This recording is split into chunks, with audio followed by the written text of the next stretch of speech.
how did you get into doing all of this? Shing? Oh well, I grew up in Sheffield, so it's sort of natural interest, I suppose. Growing up in a city where cutlery was a very important part of the economy Yeah, and history of the city. and steel. Yeah, yeah, and then I worked the NHS for a long time, and then I thought I need to change the direction. So that's how I got into it, really.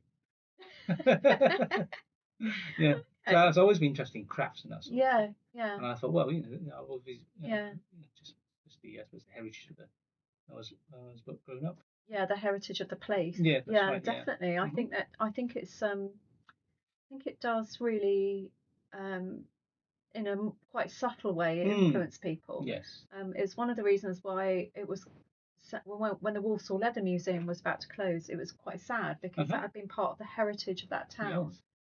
And I think, we had people that would come through from that area who'd Mm. got into leathercraft. Yeah. Most of the tradition there is through saddlery and Yes. kind of polo, Yeah. horse race, that side of it. Yeah. Hmm. But even so, it's kind of, it's important, Hmm. and it's just been really good that it's still open. So, Yes. Yes.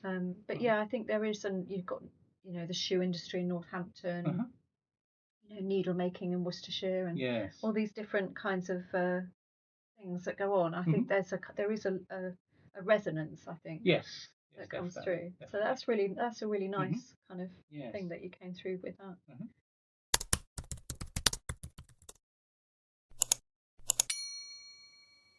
The idea behind these tools are that we have the same sort of idea where it comes very thin, Yeah. and that's how it keeps it very. That's how it cuts very well, and also Okay. very easy to sharpen compared to, say, more standard tools which have thicker Yes. bevels. The same with this one. You can see the same effect on this one as well.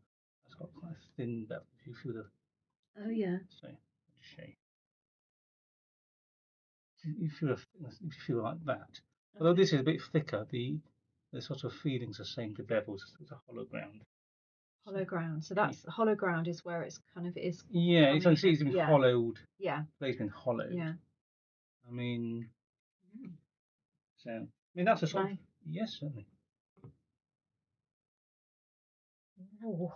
It cuts very smoothly because the edges have been stropped. Well, I use a mechanical strop, Okay. hand strop. But yeah. Oh. Hmm. So we've got in the range the head knife, Hmm. and we've got the quarter, so the half moon and the quarter moon. Hmm. And you were saying this one was the thinner. That's right. So Yes. this is the difference between. Yes. So this sort of blade that you're talking about with these, Hmm. this one here has a thinner edge than this one. Is that Well, right? no, the angle of the bevels are the same, but this is a slightly thicker steel, Ah. so it's a bit more robust. Oh, okay. Yeah. Okay. So this one here is good for kind of Yes. using like that with your Yes. finger, and then pressure cuts through That's on right. the Yeah. leather. Hmm. And then this one you would use for your corners and curves, would Yeah, you? that's right. It's basically a smaller version of this one here. Yeah. I mean, I think a lot of your viewers might be familiar with that sort of head knife. Yes. Where, Yes. but I wanted to make a smaller version because this size is very good for, say, saddle making and Yeah. belt making, where you're dealing with very thick Yes. leather. Yeah. But that size here is much more. Yes, if you're doing wallets and That's card right. Yeah. cases, yeah. Yeah. Yeah. So imagine this very thin leather. Yeah. You're not. If you tug at it, it tends to sort of deform, doesn't it? Yes. Tends to Or sort of. if it's a softer one like That's this right. one. Yeah. That's right. Yeah. If you kind of cut it like that, it tends to rock. Yeah. So it's deforming, Right. as you can see. But if you do it like that. So it's, I mean, one of the reasons I've got all these different leathers out here is that there's a difference between the way the tannage and the different animal types will form the collagen fibers. So the collagen fibers will be in a big mesh like that, which is why often it is good, exactly what you were doing, to do that cutting through. You're cutting through the mesh. Well, it's not like a warp and weft fabric where you can find a line. And so things that are like thick veg tan, and then we've got an oil tannage, a waxy oil tan would be different again. And then you've got things like the firm calf, which this particular one is a chrome. Yes. So it has the grey, Mm-hmm. and it's also been tanned to be shoe leather, so it's kind of got this firmness. Mm-hmm. So the examples for cutting through different things with these is just kind of it's a good test of a knife, I guess. Yes, that's right. For how they go through.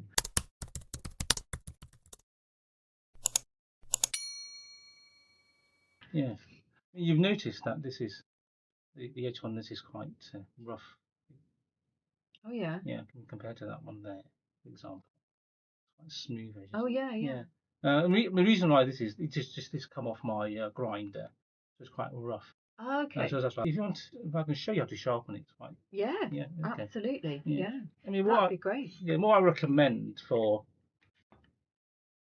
people is to use something like this.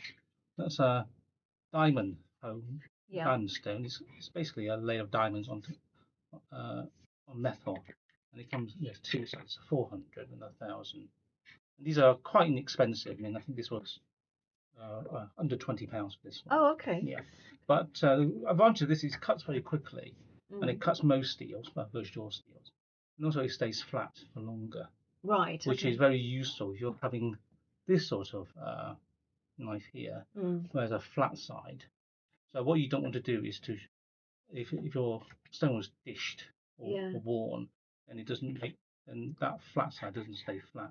Oh, I see. And I've seen people who try to sharpen and use these sort of straight because of the flat side. Flat side. And often they actually spoil this area here. Right. And it doesn't work as well. No. Because they've sort of changed the angle. Yeah. Of that. So if I just it's not 1,000 because it really would be too coarse. And the way we do it on this type of knife is that we don't want to be like that. We want to be fairly shallow, trying to follow the angle of that bevel. Okay. Because it's a rocket.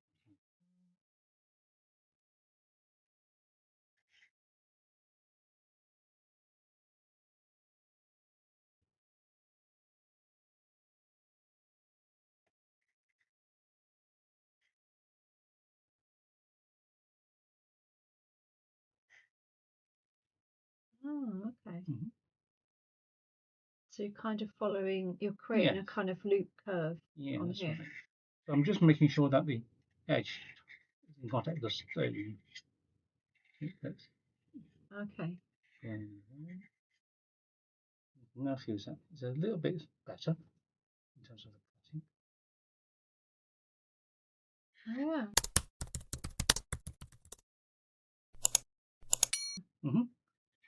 What then we have to do is to get our strop, this one here, I brought with me.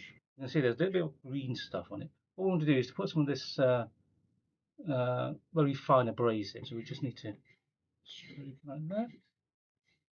Would that be similar to Jeweler's Rouge? Yeah, it's very similar. I mean, there's a lot of different compounds you can use, and they all do the same thing. So it doesn't really matter if it's green or white or red or blue. They all do the same thing. So now what this does is it polishes the edge, and it makes it very polished, smooth edge, which is what you want.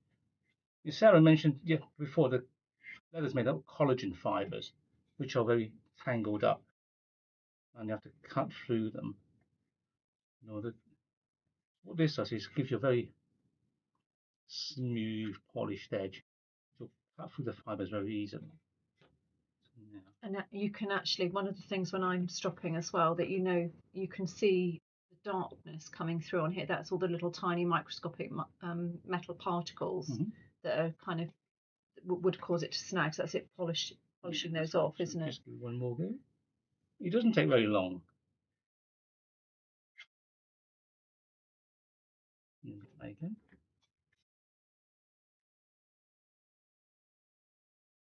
Oh yeah. So it's much easier. Yeah. Oh, that's really interesting. Yeah. So that's the difference between having a quite a coarse edge, which is very good for cutting leather, as Sarah's already mentioned the reason why, and having a smooth edge, which can go through the fibres very easily. And you want to be keeping it into that same line of cut so that you get.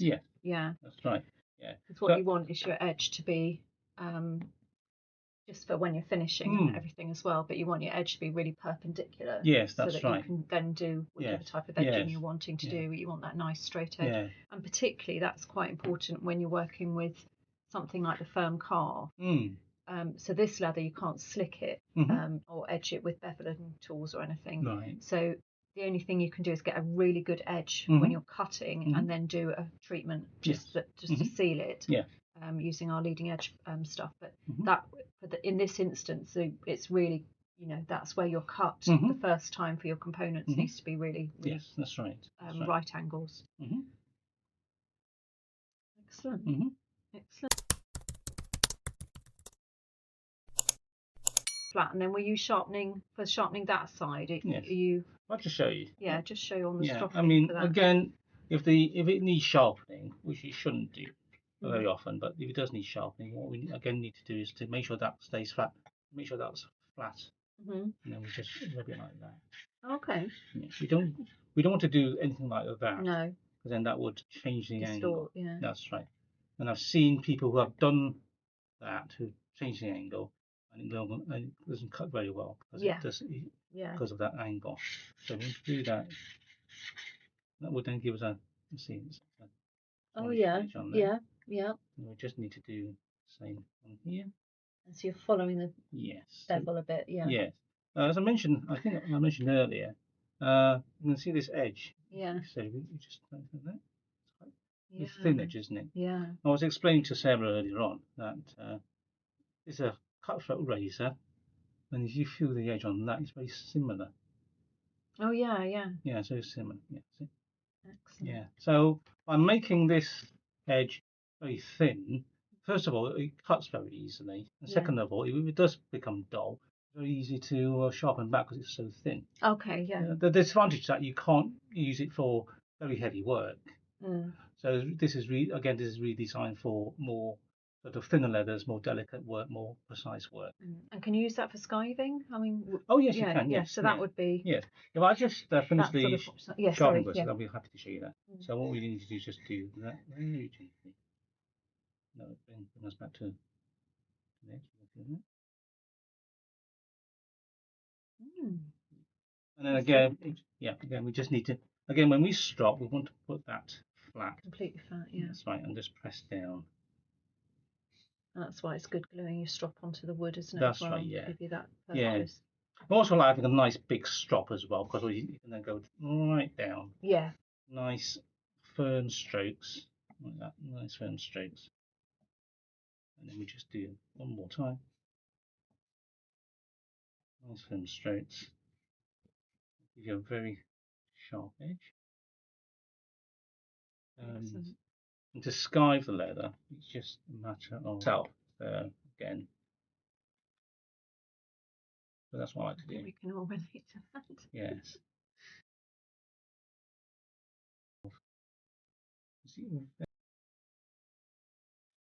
Oh. It's so sharp. It's much more controllable. Yes. Than if you were trying to push a dull blade. This leather's quite hard leather. I do always think with skiving, you need to have your sharp blade, because otherwise you can slip off. That's right. Yes. You end up putting more and more pressure through. Yeah. I was talking about cutting with very sharp tools, one of the things I'd like to do is to wear a glove. Now this glove is very flexible, and it's give you a lot, and it's quite sensitive, so you can feel things. Okay. But it's made from a substance called Dyneema, which is the same sort of stuff they use for bulletproof garments. Okay. So just make sure that if I'm cutting, I don't sort of cut myself. Again, cut very precisely by having a very sharp. See the other side. See how much has come to thin.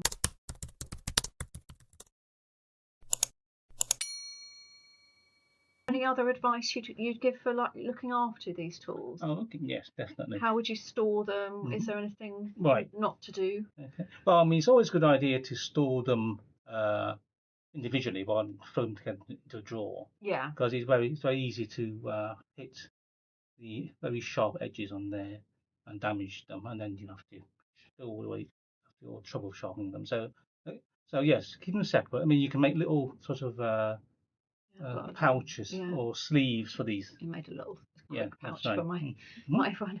Yeah, they're going to make. But yes. Yeah, and also I bought my WD-40 here. Oh, Okay, okay. hundreds of uses. One of which is to you put a little spray on there. Yeah. Uh, get some kitchen roll or cloth Yeah. to coat it in oil, and that's going to be keep it rust free for long-term Right. storage. Okay. Okay. Yeah. Oh, that's a very good tip. Yeah. Yeah. But one thing I would say is that don't put don't put them next to chrome tan leather, No. because the chrome tanning substances can cause it to rust. So don't make your sheaths out of chrome tan. That's right. Yeah. Yes. Yeah. I mean, Yeah. other leathers is fine, especially if you oil it like this. Yeah. This is very good for it. Oh, But okay. chrome tanning, the substance they use for chrome tanning, can cause the metal to rust. Right. So you have to be Ah, very that's careful. interesting. Yeah, I'm guessing you need to be quite sparing with the WD-40 because Yes. you don't want to get oil spots from it No, I when mean I you're would. cutting. Yeah, I So you would. give it a good clean before you That's right. Yes. start. Before you start using it again. Yeah, especially on like color leather, where it will show very easily. Yeah. So yes, make sure Yeah. it's nice and clean Yes. before using it. Yes. Hmm. Okay. And to clean it, just a paper towel or cotton cloth, not. That's right. Yeah, Yeah. I think you Yeah. said not a chamois, didn't you? Well, no, you can use a chamois, but just not to store it for chamois. Not to store. Because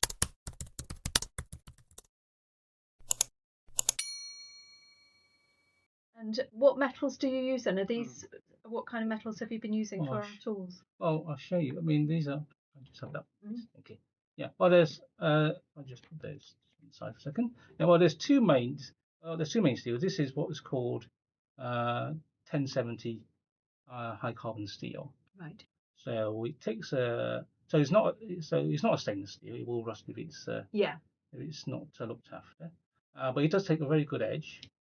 The only downside is that it doesn't. The edge holding isn't very good. Isn't not very good, but it doesn't last as long as some other steels. Okay. Although the advantage is that then it's very easy to sharpen. So if it does Right. become dull eventually, Yeah. then you can very easily to sharpen it. Right. I mean, on leather, because leather is not a very abrasive material, you won't need to sharpen it for a while unless you use it every single day of the week. Then it does keep a nice edge for quite a long time. I tend to find with mine if I strop before I start each time, the more if I keep my stropping under control, then I tend to find I need to sharpen a lot less. Yes. I mean, stropping is a very good thing to do because as Sarah just mentioned, it keeps it prolongs the life of the tool, and also gives gives it a polished edge all the time. Yeah. Which is what we want when trying to cut leather. Yes. So this as I said, mentioned before, is 1070 high carbon steel. Now this steel is a different steel. This steel is what's called D3.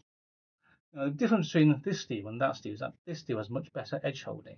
Right. Okay. Because in addition to carbon and iron, which is in this steel here, this has also chromium added to it. Right. And the chromium does two things. One, it makes it slightly more stain resistant. Yeah. Nearly as good as stainless steel. Also, the chromium carbide makes the steel much more harder wearing.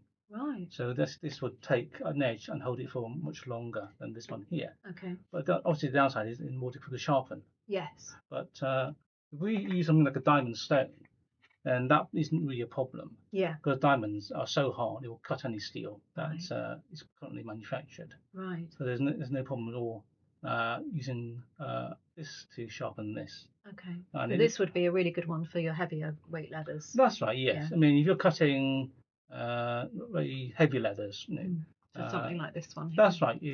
Things like bridle leather. Yeah, this is the belt. That's right. Yeah, that pretty. Probably a 4 mil. That's right. Yeah. 3 to 4 mil belt. Yeah, I'll just show you.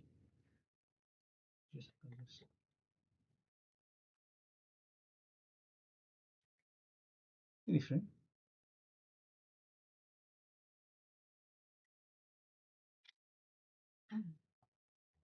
Oh yeah, look at that. That's excellent. Excellent. That's really good. Okay. And what about this one? Is this which one That's is a this one? that's a 1070 That's a again. 1070. Yeah. Because again, you've got that really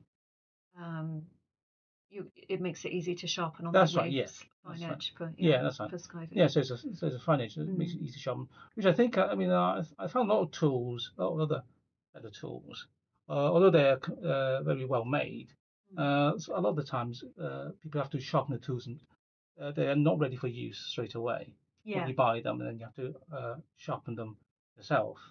Okay. So that's why those reasons why all of the tools I made are very sharp, so ready for immediate use, rather than the buyer having to do an additional work for them. Yeah, absolutely.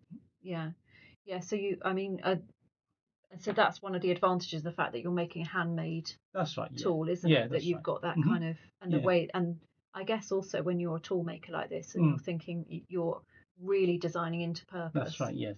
I mean, for example, here, although it looks a very simple tool, what I've done is actually I made this part nice and smooth and I rounded. really like that. Yeah. So then you can put pressure on it, like when you're cutting like that, without hurting your finger. This is my one that I've been using. Yeah. I really like it. Yeah. Also here you can see these are also being put in there. Yeah. So then you can put your hand on there and also cut it like that. Yeah. These have also been rounded. Yes. So then you don't. Yeah. It's very comfortable hold. Left or right? They haven't got a difference, have they, for left or right handed? No, not this one. But obviously we can make them if people want a special sort of Bespoke. edition. We can. Yes, Yeah. Shing's details are on the website if you want to contact him for anything bespoke. Because you did do me a left-handed angled one. That's right. A while back, didn't you? Yeah, that's right. Yeah. Although I am left-handed, but I do swap hands. So if I pick up a tool and it doesn't feel right, I tend to just go into the other hand. So, but yes, obviously it's very difficult when you're left-handed if people always are making tools to go at a different angle. Currently, just what we've got in stock currently is we've got the skiving chisel, which we demonstrated earlier, washing. But this is in 3 sizes. So this is the widest, and then we've got 2 smaller ones. So you can really kind of have a bit of a collection to suit each different project you're doing. So the small ones are really good if you're trying to do that really fine skived edge round to fold over. And then these ones will be really good for the bigger ones will be good going right up into some of your belt and thicker leathers. We've got the half moon, the mini half moon, which, as we said, is really useful compared to having the bigger ones that you see. This is just going to give you a lot more flexibility in terms of where you can use that one. And then we've got this really lovely quarter moon, which is a really great tool, definitely. Well, I mean, they're all great, but this is my current one I'm using at the minute.